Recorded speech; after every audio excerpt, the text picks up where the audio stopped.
നിങ്ങൾ ലോകത്തിന്റെ അവസ്ഥ നോക്കൂ. അവിടെയെല്ലാം സമാധാനത്തിന്റെയും ഒത്തുതീർപ്പിന്റെയും മാർഗമെന്നത് പരസ്പരമുള്ള യുദ്ധമാണ്.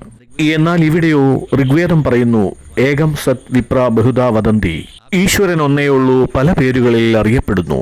ഉപനിഷത്തുകൾ പറയുന്നു, ആത്മവത് സർവഭൂതേഷു. രാമചരിതമാനസം പറയുന്നു, പരിഹത് സരിസ് ധരം നഹി ഭായി, പരുപീഡ സംനഹി അധുമായി. എന്റെ ആഹുതികൾ, എന്റെ ജീവൻ ബലിദാനമാവട്ടെ, എന്റെ പ്രാണൻ ത്യജിക്കപ്പെടട്ടെ, എനിക്ക് മരണം സംഭവിക്കട്ടെ. പക്ഷേ എന്റെ ദേശവും സംസ്കൃതിയും മാനവികതയും സുരക്ഷിതമെങ്കിൽ ഞാൻ ചരിതാർത്ഥനാണ്. തന്റെ അസ്ഥികൾ ദാനം ചെയ്യുന്നതിലൂടെ താൻ ധന്യനായി എന്നാണ് ദധീജി പറഞ്ഞത്. ഈ ബലിദാനത്തിന് സാക്ഷ്യം വഹിച്ചതിലൂടെ ഭൂമിയും മാനവികതയും ധന്യമാണ്. നമ്മൾ ആത്മസമർപ്പണത്തെയും ആത്മത്യാഗത്തെയുമാണ് ഏറ്റവും വലിയ ആഘോഷമാക്കിയത്.